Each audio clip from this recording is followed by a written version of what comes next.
for me, there was a lot of, oh, it's so cool that you're doing this experiment. Let's talk when it's done, as though there was some ending point and as though, the assumption being work can't or couldn't happen in that interim, right? So part of what I had to learn was, how do I create enough certainty for myself and then communicate that certainty to clients and potential clients so that that gets them to the point of being able, ready, and willing to work now as opposed to at some future point. Change is hard. There's no real way around that. It's disruptive, it breaks your flow, and it takes time and resources to react to and manage changes as they happen. And yet, you and your business won't flourish without some change. So, how do you embrace the suck and deal with it anyway? I'm Susan Bowles, and you're listening to Break the Ceiling, the show where we break down unconventional strategies you can use to save time, boost your profit, and increase your operational capacity. Being able to manage change and to continue to exist and function in a rapidly changing environment is one of the hallmarks of being resilient, both as an individual and when it comes to building resilient businesses. But for most people, change means unknown and scary. Our brains evolved to analyze and to predict what's going to happen next. All day long, we just go around predicting what the next thing will be so that we can make decisions about what to do next. When change comes along, it's something new. And because we have no experience with it, we can't predict what will happen. And that stresses us out. As humans, we are hardwired to hate uncertainty. Worrying about what will happen actually causes more stress than knowing something bad will definitely happen. So theoretically, the more known you can make a change before it happens, the more comfortable people will be with it. But right now, we're living in a world where there's no real way to make the change known. This is change that no one is really sure how to manage or when the pace of change will slow. As overused as the phrase has become this year, it's unprecedented, which means no one has a model for how to deal with everything 2020 has thrown at us. So, how do we go about building up those change management muscles? How do we make ourselves and our businesses stronger and better able to weather this ever-changing environment? That's what we're going to talk about all this month. Managing change. Meet Elatia Abate. She is an entrepreneur, educator, and future-forward strategist. She partners with organizations that range in size from Fortune 500 to early-stage startups. And she helps leaders make sense of the ever-growing disruption in our world and channel that disruption into tangible results. She has a line on her website that I just love. It says, "Change is unpredictable, but we can still be ready." Elatia and I talk about how resilience and change management are intertwined, strategies to exist and even thrive in a constantly changing environment, and we'll talk about what she learned from her personal experience in resiliency. She packed up all her stuff and hit the road to try and figure out what it really takes to build resiliency when you're living with instability. Hey, thanks for being here today. Thank you so much for having me. I'm thrilled to join you. I am so excited for this conversation and really interested to talk to you. I think we're going to get into some really good, juicy stuff. Yes. So 2020, it's been a pretty big year of change for just about everybody in the entire world. Yeah. So how have you seen this impact the folks you work with, the folks you're talking to? What have you seen happening?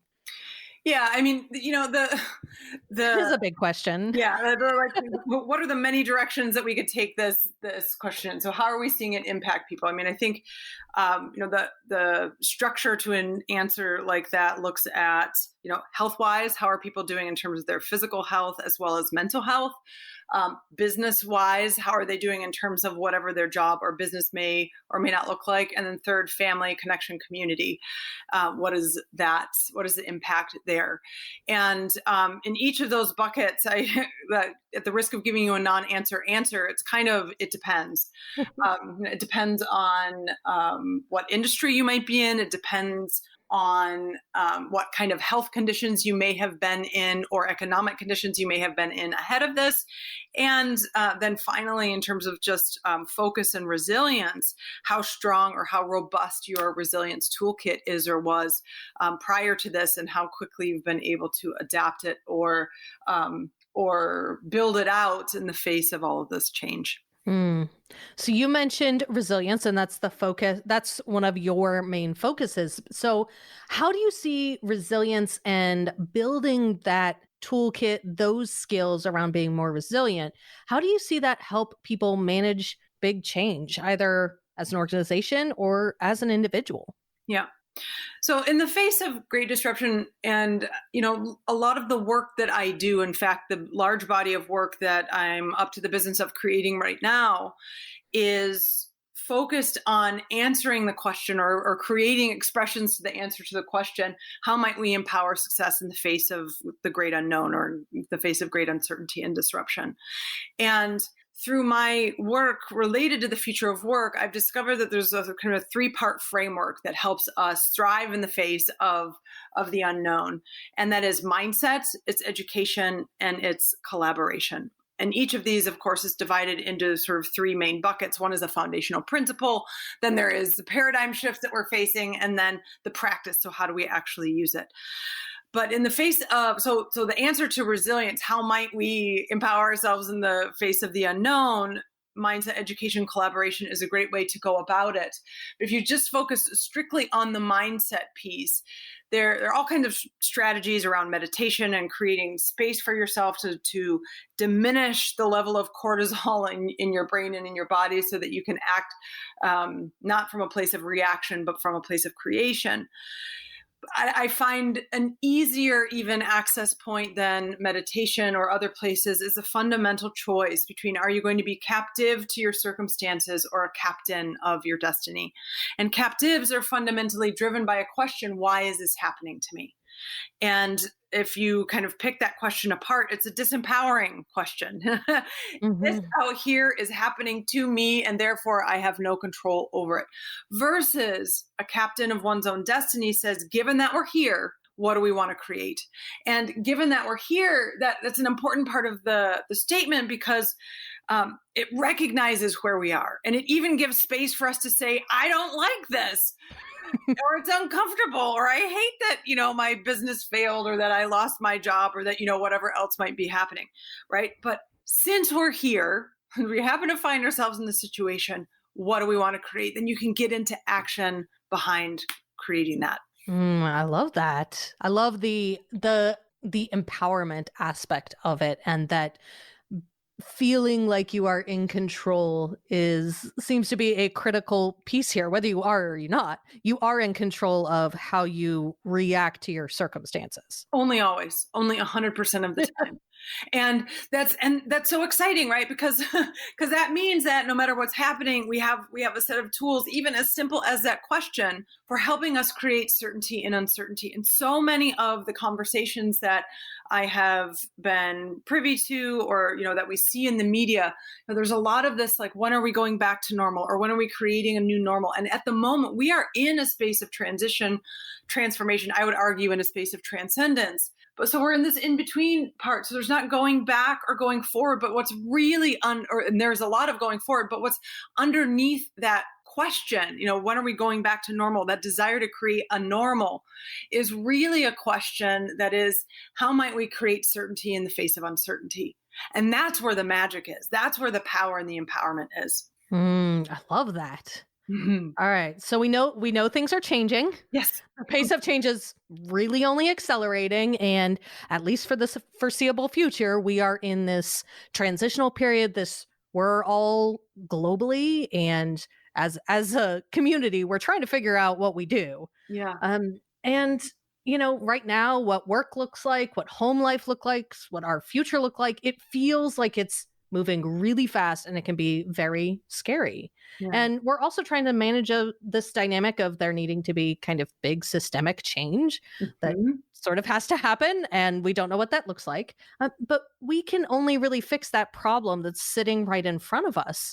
So how do you manage that push and pull between we can sort of maybe see what's going to happen, but we don't have the power individually necessarily to affect that change. To affect the larger change. Yeah. So Yeah. there is a push me pull you to, what do we need to do right now and what's here on the horizon. And that works for business. That works for each of us individually, right? I have what's going on in front of me right now, and I can see these things on the horizon if I'm willing to poke my head up out of the sand or, sort of stick the periscope above the water and say, what might be out here waiting for me? And the dance becomes, or is, kind of riding that edge between what's here right now and what's coming. And, each of us individually, although, I would argue that we do have the capacity to begin to shift and change things at scale if we are willing to connect to and be inside of community. One individual meditating in their home, actually one could make the argument that they can also, affect change in some way, but by being able to bring each other together and to truly connect, not only connect, by sending a text or, or a message or a post on social media, but to begin to truly connect. That's where the not only handling of what's happening, but the acting proactively in the face of change begins to happen and occur. And can you go a little bit more into detail on how people can get into community, how they can start building that foundation, the being part of a community, especially when we're all pretty segregated, like we're at least physically segregated, hopefully. Yeah. How do you see that happening? Yeah. So in physical separation, right, and this conversation is getting or sort of like moving into a place that's incredibly philosophical, so in the illusion of separation, although we may be in our own homes and some people are still doing extreme quarantining because of health situations or their own health situations or taking care of family members. Others may be more active out in the world and everything in between. But this illusion of separation is just that. And, I happen to be smack dab in the middle right now. By the time this airs, I will have completed it. An experiment that I'm running called its working title is Strength and Community. But what I decided to do was, out of curiosity, reach out to 4,700. I had something like 4,760-ish connections on LinkedIn. And I wondered what would happen if I sent out a note to all of them and invited them into a 20-minute conversation. In part out of pure curiosity, in part to see and explore what happens in terms of a sense of community, on a platform that exists for our connection, right? And so, that we are separated or that we aren't in community, what are the things that we need to do in order to foster that? I think it's as simple as reaching out and saying hi. I think it's as simple as reaching out and getting into conversation and creating spaces where you are proactively listening, as opposed to listening to speak, or as opposed to engaging in conversation for a particular determined or driven outcome necessarily. There's a lot of value in being present to somebody in their experience with no other intention other than to simply listen. And how do you see or maybe do you see that there is a relationship between being in a community and your skills or ability to be resilient? Are those connected? Or yeah. I mean, so, from my experience during this whole pandemic situation and the schools being closed, one of the things that I've seen is a lot of parents trying to kind of band together and figure out how to handle this as, kind of a tiny village. And we're sort of going back to the it takes a village to raise a child thing. And that's been my personal experience. And I'm wondering if that's true as you've seen it.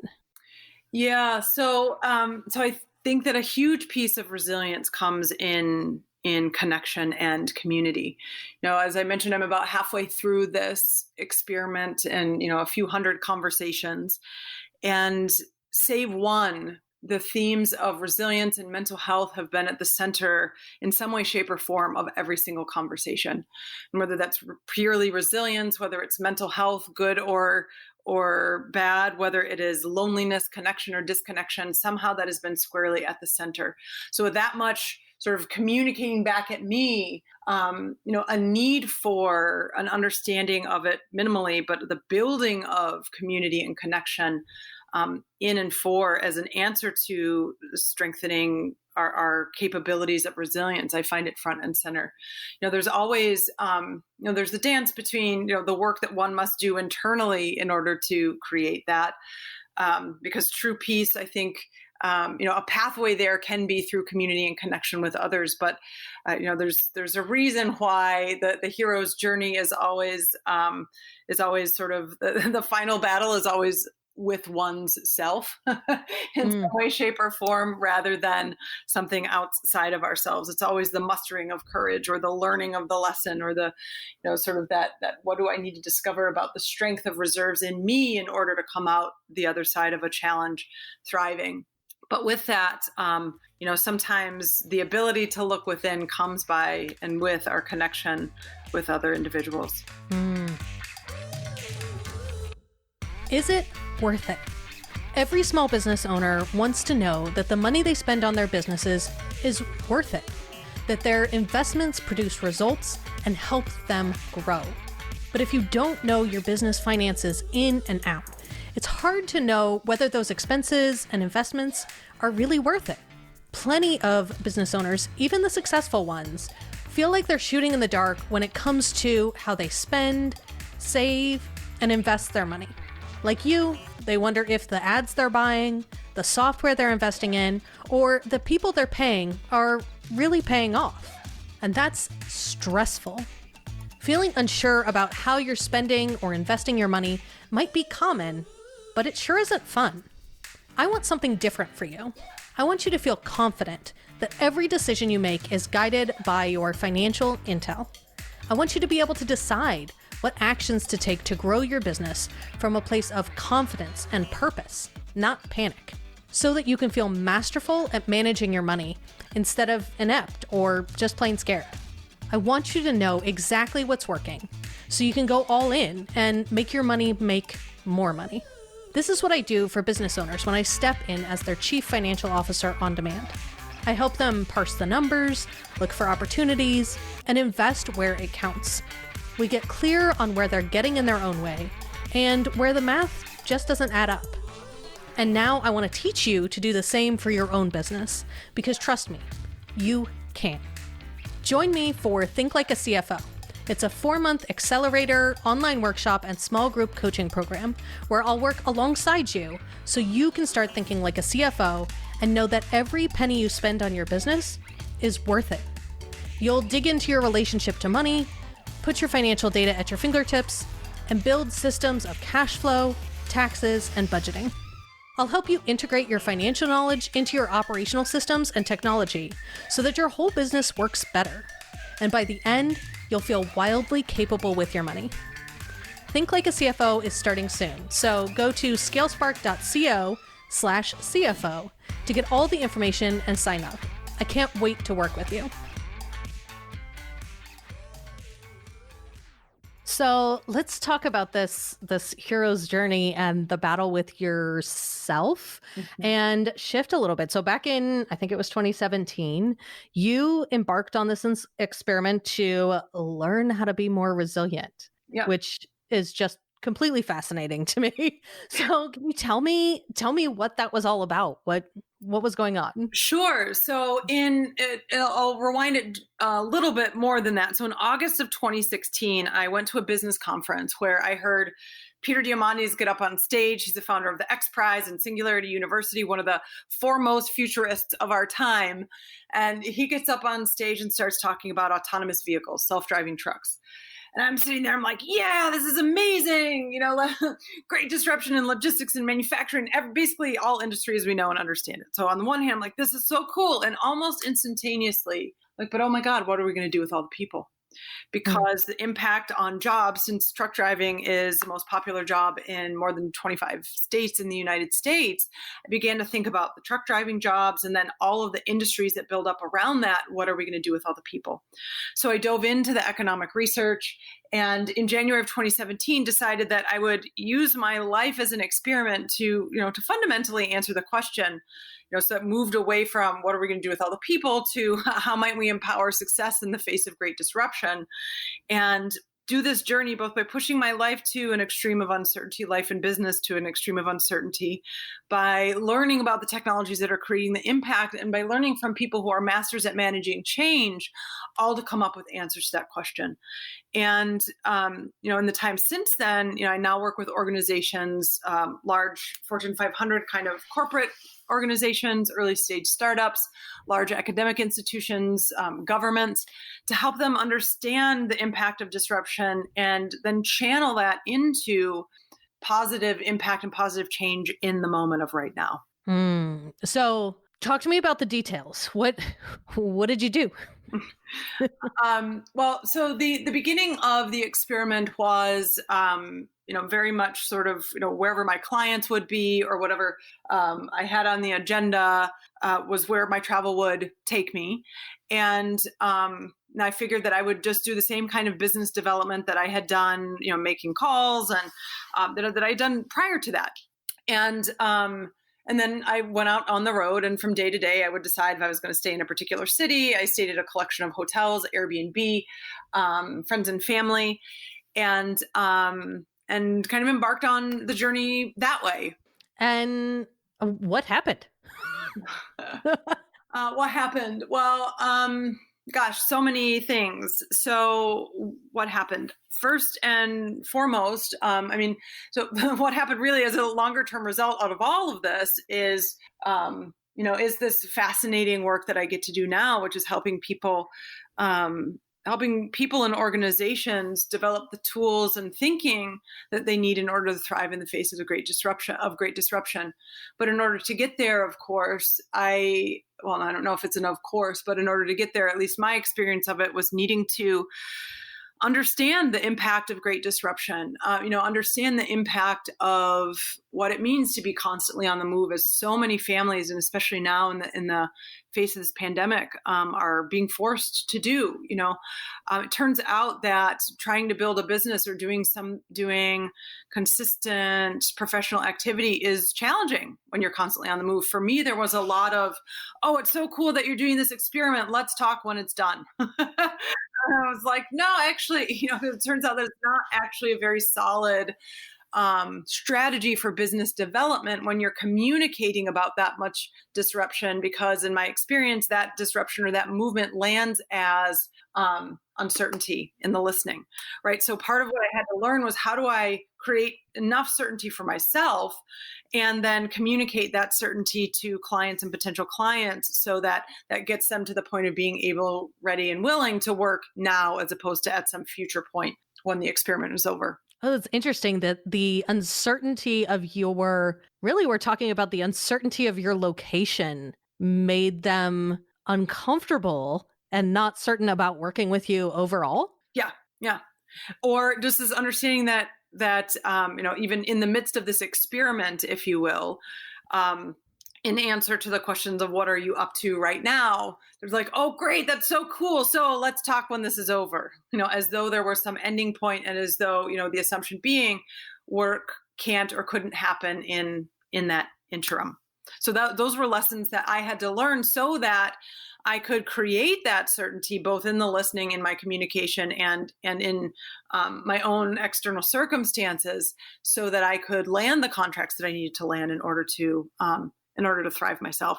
Yeah, that's fascinating. I guess I'd never really thought about the fact that our default assumption in the face of change is to stop other things until the change is done. That's, if somebody says, hey, I'm moving, or my schedule's in flux, or, I'm having a baby, I'm getting married, major life changes, our Yeah. assumption as the receiver of that information is, okay, cool. Well, let me know when it's done. Yes. Um, Yes, and we put things on pause until things are done, and that's what I think is one of the biggest challenges for most people about the moment right now.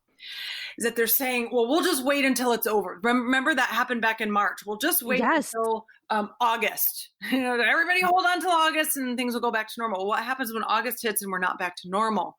So learning how to still move, still create, still build as disruption is occurring becomes critically important, because for the foreseeable future, we don't know what's going on. We have an election coming up very shortly. It will be colder here in the northern hemisphere, and there's all kinds of hypotheses about how coronavirus is going to spread. We'll have another increase in spreading rate. So we don't know what's going to happen. So if we keep holding on until then, we lose out on the opportunities of what we could be doing what we could create and how we could even channel this disruption into something greater, bigger, more interesting, into that better world that each of us, by the way, has the power in our hands to create in every action, decision, movement that we make and take right now, because we're certainly not going back to what was. So fascinating. So you're moving around, and you are processing stress and just trying to keep your business rolling and your life rolling. And, maybe there's many crises that happen along the way, and you kind of just have to keep moving. So what are some of the strategies that either you learned personally or that you've seen from your research be effective in becoming more okay with continuing to build, continuing to keep moving in the face of we don't know when it's over? Yeah. Yeah, well, that mindset education collaboration framework came as much out of my own living of, okay, how do I stop making what's not working about this journey work for me, and how can I turn it around into something positive? And that mindset piece and that fundamental distinction of, am I going to be captive to my circumstances or captain of my destiny? And the two questions that drive that, why is this happening to me versus, given that we're here, what do I want to create? That alone, like if you remember nothing else out of this interview and that conversation, that distinction can help get out of the fear and into the space of moving and creating. Meditation is key, because that is how, really, how do we create stillness in the space of chaos? Yesterday, one of the interviews that I had, somebody was saying that they are equating this moment to the building the skill of moving in the eye of the hurricane. If you're in the eye of the chaos, you're fine. There's stuff going on around you, but you're solid, right? You're safe. But as you begin to move out and away from it, too far into the future, too far into the past, too far into the worry about what you can't control, then the wind starts to whip you. And so the farther you move away from that center, so practices like meditation, practices like being in community and conversation, as I mentioned, almost every single one of the conversations that I've had something to do with mental health or resilience or combating loneliness.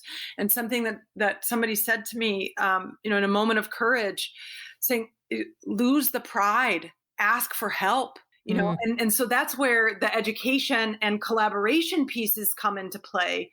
Education, what do I need to learn? What do I need to learn to fix the problem that I'm facing? That was a big one throughout the journey that I was on. And then collaboration, who do I need to connect with? And, who are my business partners? Who are potential funders? Who are friends and psychological support? Who are, so that mindset, education, collaboration, those three things working together, sort of end up being that three-legged stool. But those are some of the biggest lessons that I learned. And stop, in the creating certainty and uncertainty, there can be a game of how might I remove uncertainty that I can't control. What do I mean by that? At the beginning of the pandemic in March of this year, asking myself, okay, so if what I'm seeing and what I'm hearing from the epidemiologists and what's going on in the world, it's going to be, 18 to 24 months before I can see other human beings in person. So rather than saying or wishing for my business, which was largely, it was 98% in-person delivery. So I got to flip my revenue stream around. So my choice was, or at least as I saw it, my choice was, okay, I can just sort of wait and hope that maybe this won't get canceled or maybe that thing will work, and say, all right, I'm going to pretend, I'm going to assume for the moment that I'm not going to be able to see another human being for the next 24 months. What did that do? That allowed me to remove external uncertainties that I couldn't control and say, okay, great. Well, how might I need to build a business then if I'm not going to see another human being in person for the next 24 months? So that returned the power to me in the face of uncertainty by not needing to depend on things I couldn't influence. Yeah, that's interesting. I see that a lot in kind of my work into like risk and analyzing risk. And I think it's very similar in you kind of assume the worst case scenario Yeah. and you figure out, okay, cool. The worst thing has happened. How do you deal with that? Exactly. And I never really thought about it as removing uncertainty, but you're just saying, hey, it happened. The thing in your head that you keep worrying about, it happened. What do you do? Yeah. And by being able to process that and come up with plans of how you'll react if that happens, and you're really managing that uncertainty, and that's the piece that allows you to then make more creative, more thoughtful, more calm decisions about what to do next. Absolutely. Hands down. And if you, and this is where so one of the strategies for organizations in particular, but this also works for our own personal strategy as we're thinking about creating things. So come up with the best plan that you think you can. And then you create a red team kind of a strategy. The military does this a lot. Say, okay, you come up with your best plan and then you form a team to do everything you can to make that plan fail before you enact the plan so that you can make the plan itself much stronger. And as you're saying, if you can face the thing that you're most afraid of and then begin to build strategies against, then anything else that happens on top of that, you're already winning. It's fantastic. Yeah. And I also find that like the worst case scenario very rarely comes true. Yes, I know. So it does. It makes everything else feel easier. Yes, exactly. And then what that does, it becomes a sort of self-fulfilling and refilling confidence and resilience, because you practice like, ooh, that was challenging. I was able to do something that got me out of it. Cool. Now I can do it again. Oh, this looks like the last time. What could I have learned from that? And how can I do this again? So you begin to increase the reserves that you have on the resilience meter. I love that. So is there anything you think we should talk about that we haven't already touched on? What I would say is this notion of how we view disruption. And so much of the instinct, not always, but so much of the instinct when things get disrupted or what we thought was going to happen doesn't happen. We say, oh my God, that's bad, or we didn't want that to occur. And it may create a result that doesn't look like the thing that you had planned in the first place. But beginning to practice shifting that instinct away from, this is bad, it shouldn't have happened, I wish it weren't happening, to asking the question in the face of disruption, how might this actually be the best thing that's ever happened to me, to my family, to my business, to anything else that's going on around us?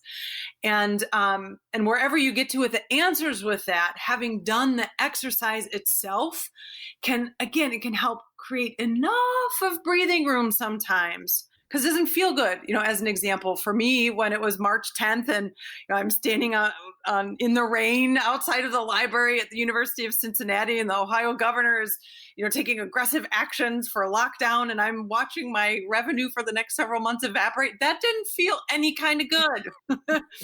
However, by asking myself that question, wait a minute, how might this actually be the best thing? Not that it felt good or that it felt like the best thing at the time at all, but that gave me enough access into imagining possibility instead of imagining doom and gloom that I was able to create on top of it. I love that. I think that's a fabulous place for us to wrap up. So where can our listeners find you if they want to connect or learn more about what you do?